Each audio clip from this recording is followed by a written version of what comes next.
What's going on, everyone? This is Dom, and today we're talking about the Galaxy S10e because it's a budget Galaxy phone, I guess. I mean, in comparison to the other ones anyway. I've been using it for about a week though now, and it's pretty awesome all around. I mean, I don't really have any complaints thus far with the performance or the design or anything like that. Let's put it this way. If you don't have the money to buy a Galaxy S10 or S10 Plus, get the S10e, because if you can look over a couple of things with this, you'll be a very happy customer. So first off, one thing to talk about here is the fact that this has a 5.8-inch display. And I mean, that's not that small, but it's small in comparison to the S10 and S10 Plus.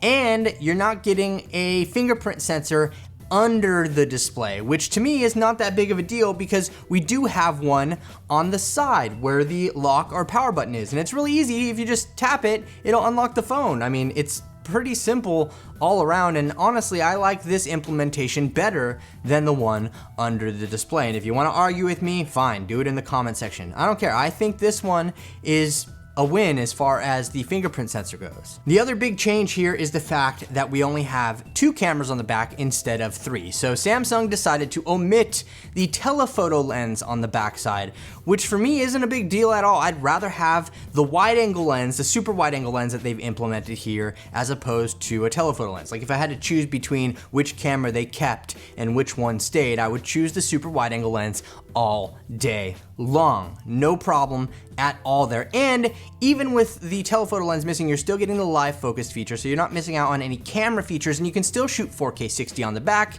and 4K 30 on the front. So really, there's no compromises as far as the actual functionality of the device, unless you need the telephoto lens. As far as the actual camera performance goes, the pictures, the quality, it's the same. I mean, I'll leave a link to a gallery below if you want to check out photo samples from this guy, but they're all good. I mean, it's 2019. Making a smartphone camera is not rocket science anymore, at least a good one for Samsung even. It's just great all around. And I know some people are going to be like, well, you've been using it for a week, so what is it like to use it for a week? Honestly, if I had to compare it to the S10 Plus that I was using for a longer period of time, I haven't noticed a difference. Obviously, the design here is a little bit different because, well, we still do have glass and metal, basically a glass and metal sandwich. It is slightly different, but I think that because of the design changes, with it not being as curved, it's actually easier to feel like you have a grip on it. It's easier to hold on to, which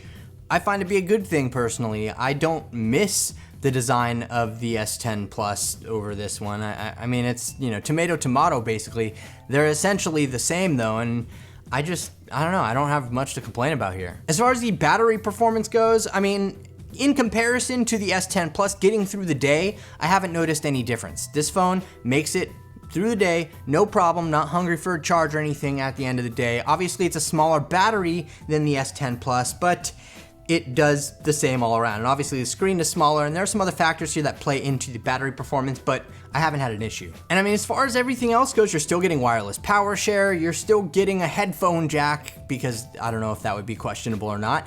You're getting everything else that you would get with the S10 or S10 Plus, just for $750 instead of the more expensive models. And actually, if you trade in a newer phone for this, you can actually pick it up for $200, which is what I did. I got this for $200, yes, with a trade-in. I know, that's pretty crazy, but it happened, and I mean, I think that's a phenomenal deal. If you're looking to get the latest and greatest and you don't mind the smaller screen, there you go. The software here is just as snappy, the specs and the performance, it's all the same, except for the form factor and a couple of things that you're missing here and there, like I said, in comparison to the other models, and it hasn't made a difference to me. I mean, I went straight from using the S10 Plus to using the S10e, and I mean, I would be nitpicking if I said that I'd noticed any major differences aside from those couple of things. It's really a great phone all around. Now, some people just won't get this off the pure fact that it's the budget model and they don't want to be seen in public with a budget model or some stupid crap like that.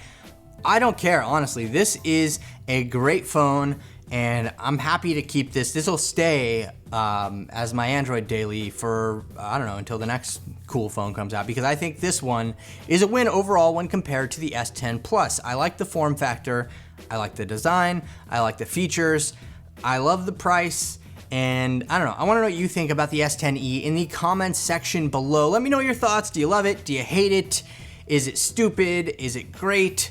Leave all those comments down below and leave this video a thumbs up if you enjoyed it. And also, if you're new around here, subscribe to the channel and hit the notification bell so you're the first to be notified when new videos like this drop. So thank you so much for watching, everyone. Really appreciate all of the support. This is Dom, and I'll catch you in the next video.